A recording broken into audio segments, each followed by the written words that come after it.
सत्सत्परम पश्चादहम यदेतच्च योऽवशिष्योत्स्वस्म्यहम् ऋते अर्थम यत् प्रतीयेत् न प्रतीयेत् चात्मनि तद्विद्यादात्मो मायां यथा भासु यथा तमः यथा महान्ति भूतानि भूतेषु चावचस्वनु प्रविष्टान्य प्रविष्टानि तथा तेषु न तेष्वहम् तथा तेषु न तेष्वहम्। इस प्रकार से चतुर्श्लोकी भागवत का श्रवण कराया। एतावदेव जिज्ञासुं तत्र जिज्ञासुनात्मनः अन्वय व्यतिरेकाभ्याम यत् सात सर्वत्र सर्वदा। चौथा श्लोक। इस तरह से चारों श्लोकों का श्रवण करवाया। और ये चारों श्लोक कहाँ है श्रीमद् भागवत जी में? तो ये द्वितीय स्कंध के 9वें अध्याय में। याद कर लीजिए आप लोग। धीरे धीरे प्रयास कीजिएगा कि धीरे धीरे इस श्लोक को शुद्ध शुद्ध उच्चारण करते करते पहले अभ्यास कीजिए। और इस 4 श्लोक का भी अगर आप नित्य प्रति पाठ कर ले रहे हैं तो समझिए कि आपने श्रीमद् भागवत पुराण जी का आपने पाठ कर लिया। संभव हो तो अन्य श्लोकों में तो भगवान की लीलाओं का वर्णन है। सबको घर पर भी प्रतिदिन अध्ययन कीजिए, इनका गान कीजिए, वो तो अति उत्तम। पर यदि ऐसा न हो पाए तो इन 4 श्लोक को जो द्वितीय स्कंध के 9वें अध्याय में है, चतुश्लोकी भागवत अहमेवास्म्याहमेवाग्रे से शुरू है और 4 श्लोक को आप लोग नित्य प्रति पाठ कीजिए। बहुत महिमावंत है, कुछ भी शेष नहीं रह जाएगा। अगर आप चतुश्लोकी भागवत जी का आप प्रतिदिन आप पाठ कर लेते हैं तो कुछ भी शेष नहीं रहेगा, सब कुछ हो जाएगा। जिस तरह से भगवान नाम जप करने से, नाम जप से सब कुछ प्राप्त हो जाता है, उसी प्रकार से चतुश्लोकी भागवत में वो सामर्थ्य है कि सब कुछ प्राप्त करा देता है। भगवान के चरण कमलों को प्राप्ति होती है तो और शेष क्या रह गया? जब भगवान के चरण कमलों की भक्ति मिल जाए तो फिर और शेष क्या रह गया? इस प्रकार से उन्होंने बताया। और तब उन्होंने श्रीमद् भागवत महापुराण की रचना की और उनको तब परम शांति की प्राप्ति हुई। ये है भागवत जी की महिमा। वेदव्यास जी, यद्यपि कि वेदव्यास जी भगवान के अवतार हैं, 24 अवतार में एक अवतार हैं, वो तो हम लोग को बता रहे हैं कि बिना भगवान के मधुराति मधुर लीला के गान के बिना, उनका चिंतन के बिना, लीलाओं के चिंतन के बिना, उनकी चरण कमलों की भक्ति के बिना परम शांति, परम आह्लाद मिलना संभव नहीं है। इस प्रसंग के माध्यम से हम सबों के लिए वो वेदव्यास जी और नारद जी ने, वो तो भगवान स्वयं है, उनसे क्या चीज छिपा हुआ है। पर हम सबों को इनकी महिमा प्रकाशित करने के लिए, श्रीमद् भागवत जी की महिमा प्रकाशित करने के लिए, भगवान के चरण कमलों की भक्ति की महिमा प्रकाशित करने के लिए, भगवान नाम की महिमा प्रकाशित करने के लिए, भगवान के रूप का ध्यान की महिमा को प्रकाशित करने के लिए, भगवान का जो श्रीधाम है वृंदावन अयोध्या आदि, उनकी महिमा को प्रकाशित करने के लिए ऐसा प्रसंग दिया है। तो हम लोग आज हम लोग पूर्णाहुति के अवसर पर मन में एक ही संकल्प ले कि जीवन में उद्धार का एकमात्र कारण है, एकमात्र उपाय है, साधन है भगवान के चरण कमलों की भक्ति, भगवान के महिमामय नाम जप और भगवान के दिव्य स्वरूप, जो भगवान का दिव्याति दिव्य स्वरूप है, उनका ध्यान। और अपने शरीर से भगवान का जो धाम है, यहाँ पर भी जो इस धरती पर जो धाम विराजमान है ना, वो प्रलय काल में भी वो नष्ट नहीं होते हैं। अयोध्या वृंदावन आदि जो धाम है, जो भगवान के निज महल है, वो निज धाम है भगवान के।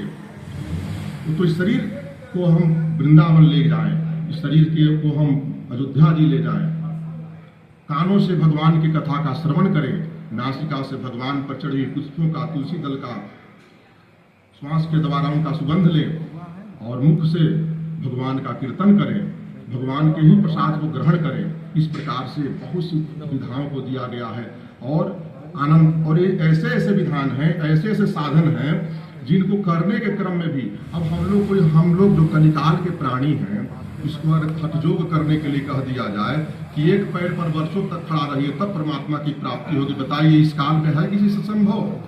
अगर हम लोग को कहा दिया जाए कि अश्वमेध यज्ञ कीजिए तो सांगोपांग संभव ही नहीं है। इसलिए सांगोपांग रूप से संभव नहीं है कि हमारे यहाँ अब जितने भी पदार्थ हैं जो यज्ञ में जो यज्ञ में आते हैं, जिनका उपयोग होता है, तो सब के सब में शुद्धता का अभाव है, पवित्रता का उसमें अभाव है, इसलिए वो भी संभव नहीं है, तप भी संभव नहीं है।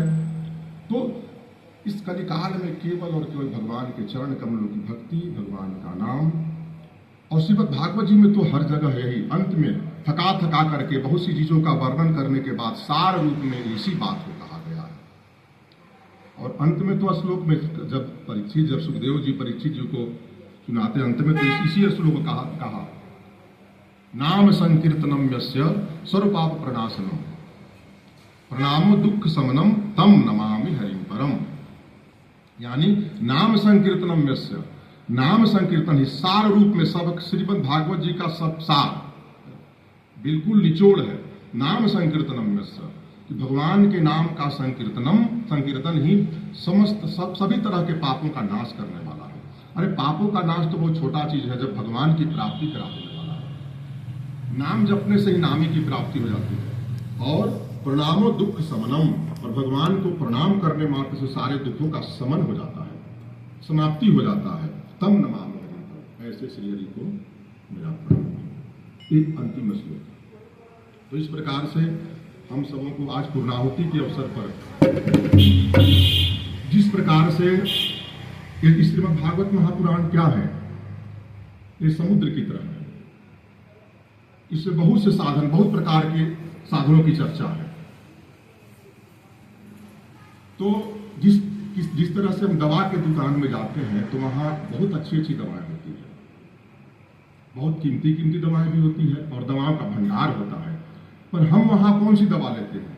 जिस प्रकार का हमारा रोग होता है उसी से संबंधित वहां उससे भी कीमती दवाई होती है जो हमको चाहिए, पर क्या उस दवा का सेवन हम करते हैं? उस दवा को वहां से लेते हैं।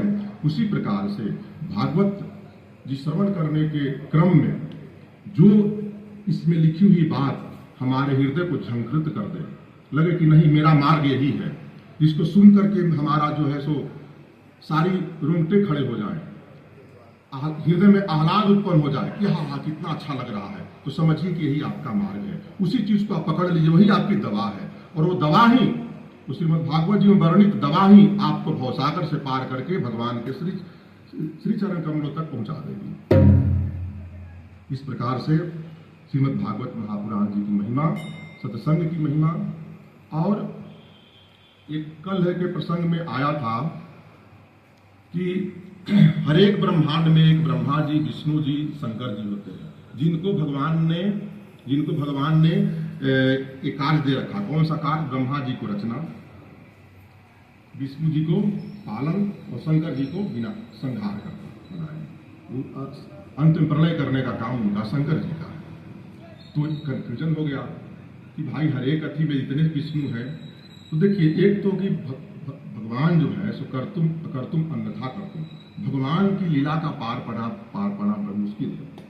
तो इसका समाधान यही है, ग्रंथ में यही आता है कि जो भगवान नारायण है वही स्वयं अनंत कोटि ब्रह्मांड है। जैसे अनंत कोटि ब्रह्मांड एक दो नहीं है, और हर एक ब्रह्मांड में सूर्य है, चंद्रमा है, अलग अलग है, सब है, वरुण देव है, वायुदेव है, और ऐसे ऐसे भगवान के एक एक रूम में कितने कितने कोटि कोटि ब्रह्मांड जुड़ रहे हैं। एक एक रोम में भगवान के कोटि कोटि ब्रह्मांड जुड़ रहे हैं, और हर एक ब्रह्मांड में एक ब्रह्मा और विष्णु होते हैं। और सभी ब्रह्मा और विष्णु और महेश, मैंने बताया ना कि सब कारणों के कारण, सभी कारणों के कारण, तो हर एक ब्रह्मांड के कारण वो ब्रह्मा विष्णु महेश हो गए। और उनका भी एक कारण जो भगवान, जिनको नारायण कहा जाता है, वही भगवान नारायण राम रूप में आते हैं, वही भगवान कृष्ण रूप में आते हैं, उन्हीं को विष्णु भी कहा जाता है। वही भगवान अनंत ब्रह्मांड में भी ब्रह्मा और विष्णु और महेश के रूप में भी आकर के सृष्टि की उत्पत्ति, पालन और संहार करते हैं। और कौन भगवान? जिनसे अनंत ब्रह्मांड, कोटि कोटि ब्रह्मांड, करोड़ों ब्रह्मांड उत्पन्न होता है, वही ब्रह्मांड, वही भगवान ब्रह्मा और विष्णु का रूप लेकर के, सो भगवान से तो अलग कुछ है नहीं। हम लोग भी तो भगवान के अंश ही है ना। लोग वतु लीला के वाले भगवान नहीं तो एक से अनेक हुए, जब उनके संकल्प किया, एक से अनेक को जब लीला करने का इच्छा हुई तो सृष्टि की रचना हुई, एक से अनेक हो गए। उसी प्रकार से वही भगवान हर एक ब्रह्मांड में ब्रह्मा और विष्णु के रूप में आकर के और जगत का पालन, संहार और रक्षा करते हैं। कहा भी गया है कि ये ते चांस कला पुंसः श्री कृष्ण अस्तु भय भगवान स्वयं। अवतार भी लेते तो बहुत से अवतार भगवान के अंश हैं, पर भगवान कृष्ण जो है स्वयं साक्षात भगवान है। भगवान राम जो है स्वयं साक्षात भगवान है। श्रीमन नारायण जो जगत, जो पूरे इस अनंत ब्रह्मांड के अयन मतलब आधार हैं, उनको नाम हुआ नारायण। तो इस प्रकार से कहीं कोई शंका नहीं है, भगवान ही तो विविध रूपों में है। आपने तो लीला सुना होगा कि ब्रह्मा जी को जब मोह हो गया, कब ब्रह्मा जी को कब मोह हुआ? जब ग्वाल बालों के साथ भगवान श्री कृष्ण जूठा खाने लगे, और ग्वाल बाल कढ़ी चावल सब भगवान के मुंह में जूठा ठूस रहे, अपने खा रहे हैं, आवाधा निकाल कर भगवान के मुंह में ठूस रहे, अब भगवान भी खूब प्रेम से पा रहे हैं भगवान श्री कृष्ण। जब ब्रह्मा जी आए, उनका दर्शन करने के चलते हैं, भगवान कृष्णावतार लिए हैं, तो उनका दर्शन करने चलते हैं, जब आते हैं उसी समय लीला चल रही थी, तो ब्रह्मा जी को हो गया मोह कि अरे ब्रह्म हो सकते हैं क्या, जो ग्वाल बालों का जूठा खा रहे हैं, ये तो ब्रह्म नहीं हो सकते हैं। तो उन्होंने क्या किया कि उनकी परीक्षा लेने के लिए सारे ग्वाल बालों को बंद अपने लोक में लेके चले गए, और उधर एक क्षण बीता, इधर एक वर्ष बीत गया, और इधर भगवान क्या किए कि सारे ग्वाल बाल गाय गैया मैया सब भगवान ही बन गए। जब बिल्कुल लीला उसी तरह से चलते रहा, फिर जब दोबारा आते हैं ब्रह्मा जी तो देख करके अरे ये तो उसी तरह से सब ब्रज में चल रहा है, सारे ग्वाल बाल है। फिर जाके देखते हैं जहां उनको छुपाए हुए थे वहां भी उसी तरह से है। तब उनका भ्रम दूर हो गया और वे आकर के साष्टांग दंडवत किए, तो वहां भी भगवान ग्वाल बाल के रूप में हो गए। तो भगवान से क्या असंभव है? भगवान तो जो अनंत सृष्टि को चला रहे हैं, उससे कुछ भी है, इसलिए इसमें मोह होने की बात नहीं है। और इसका समाधान भी यही है, तुलसीदास जी ने भी रामचरितमानस में लिखा है कि शंकर सहस विष्णु अज तो ही सकहि न राखि राम कर द्रोही। यानी कि सैकड़ों हजारों ब्रह्मा जी, हजारों विष्णु जी, हजारों शंकर जी भी रामद्रोही को नहीं बचा सकते। सकहि न राखि राम कर द्रोही। जो राम जी से द्रोह करेगा उससे हजारों, तब हजारों कहां से आ गए? तो यही जो अनंत ब्रह्मांड है, करोड़ों जो ब्रह्मांड है, उसके जो ब्रह्मा विष्णु महेश हैं, जो भगवान के अंश से आए हैं, उनकी बात हो रही है कि वैसे वो विष्णु, हजारों विष्णु, वो हजारों शंकर, वो हजारों ब्रह्मा राम जी के द्रोही को भी, जो राम जी का द्रोही है उसको नहीं बचा सकते हैं। इति सिद्धम। तो इसका यही है। और सत्संग का तो आप सबों ने महता सुना ही, श्रीमद् भागवत जी के महिमा का श्रवण किया। अब एक जो संतों के संग से जो लाभ मिलता है, उसका भजन करने के पश्चात हम लोग पाठ में जाएंगे, और पाठ का करने के बाद फिर पुनः विश्राम होगा।